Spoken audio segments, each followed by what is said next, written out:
I have a very dear friend who went through more than 17 failed startups before finally, on the 18th idea, it worked. And me, as someone standing outside the ring, I just told myself, finally, damn. Good for him. He made it. But consistency is hard. How can you keep going endlessly without seeing any results? Honestly, from common sense, it feels impossible. It's hard to accept the logic of there's no result, just keep going. Keep going while it's against balance in your life. Keep going while the outside pressure is heavy. Keep going while the inside mental struggle is intense. Whatever happens, just keep going. How really? Should we even do this? Or maybe we stay healthier if we just let go of some things and accept some difficulties. I'm Nipa Parsa and welcome to Nipa Podcast. This is episode 15. Consistency is hard. Go!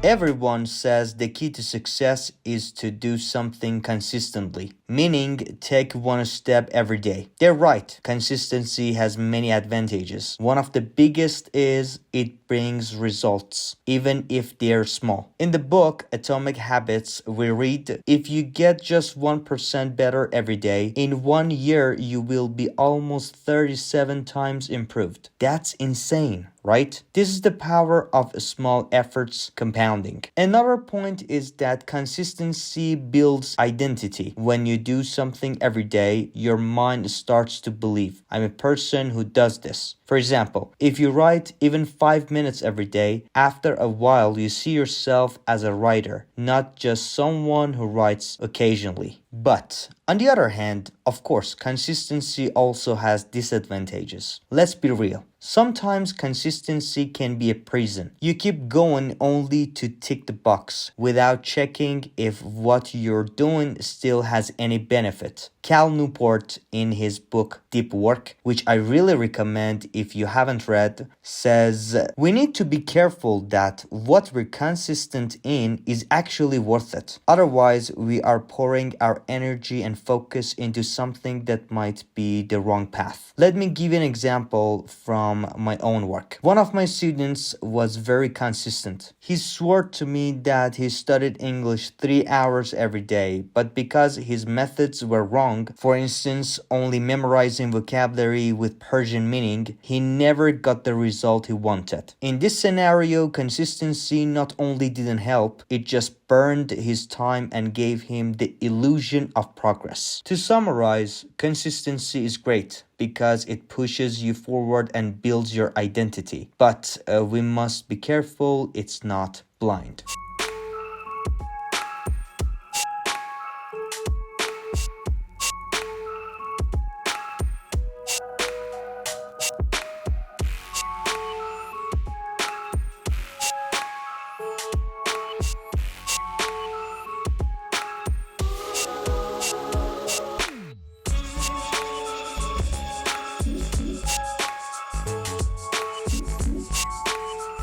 Now, assuming we've decided to be consistent in our work, great, but the road is not easy. There are several serious challenges ahead.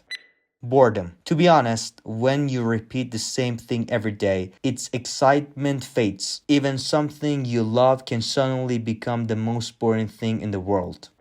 External temptations. Technology, phones, social media, everything wants to steal your attention. In the book, it's explained exactly how these platforms are designed to pull us in. So naturally, along the way, our focus gets distracted.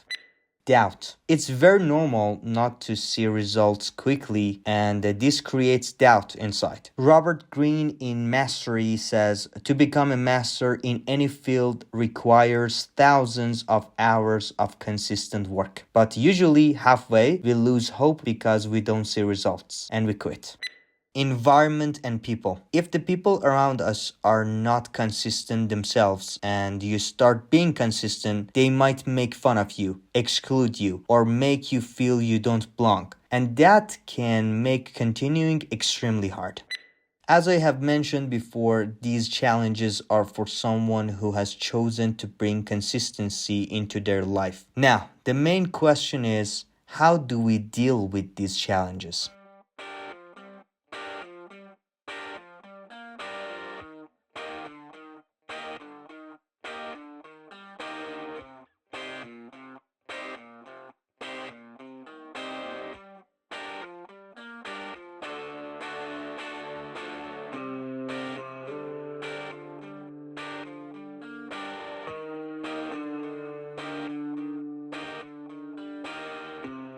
To fight boredom, we need variety. For example, if you're studying a language, one day watch a video, one day do writing, one day speak with a partner, keep it different. Robin Sharma in the 5 a.m. Club says, small changes in routine keep the brain fresh. In Ikigai, there's also a funny note. When you go to work or return home, try taking different routes. Breaking routine and doing new things helps your brain find solutions for big problems that otherwise it can't. Next big wall, temptations around us. If we can control our environment, I think we can solve a big part of this.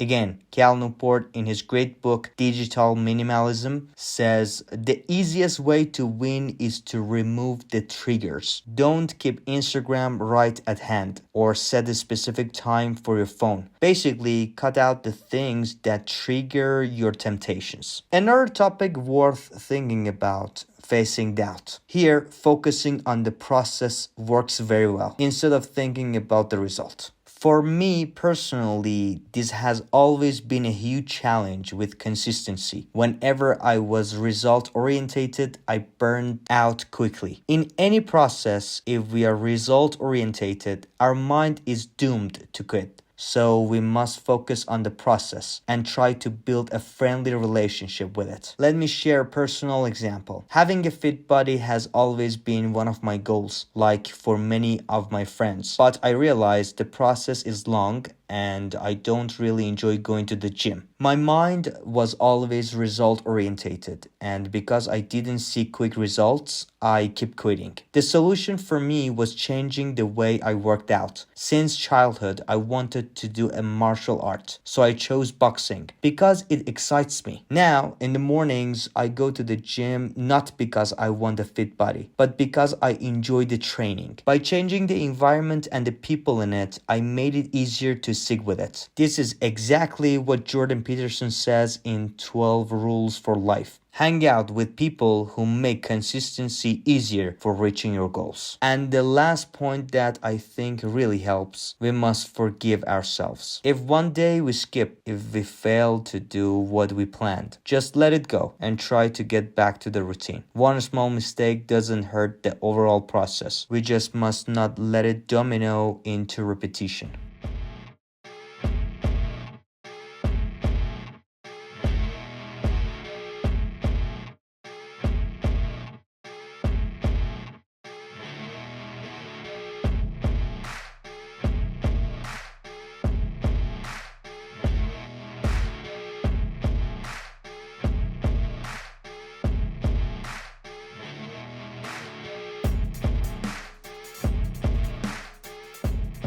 Thank you so much for listening. I want to thank the amazing Nipa team for all their efforts, and you can find all our episodes on our website nipa.academy, nipa.academy, and listen to them. The biggest help for us is sharing these episodes with your friends and loved ones. If you'd like them, we would definitely appreciate it, and much love. Take care of yourselves in these strange times.